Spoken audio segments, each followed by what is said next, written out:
No, this meeting in the power department has already been done. I had called the meeting at my level, and we have discussed the issues. We have resolved most of the issues. We are quite sure that it will not happen. But like last time, also NTPC simply cut it.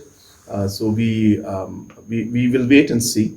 But from the point of view of all the issues and concerns that NIPCO have had, we have resolved all those issues. So we don't expect it to happen, but I've not been able to. I've just come from assembly and then came straight here, so I've not taken the latest report. But the last report that the power minister gave to me before he left the assembly was that they have resolved all the issues. The NIPCO's issue was that they wanted the second installment of the first tranche, and so that release was taking a bit of time because of some internal issues with which MECL had to resolve with REC and PFS, which are the two agencies that are giving the Atmanirbhar loan.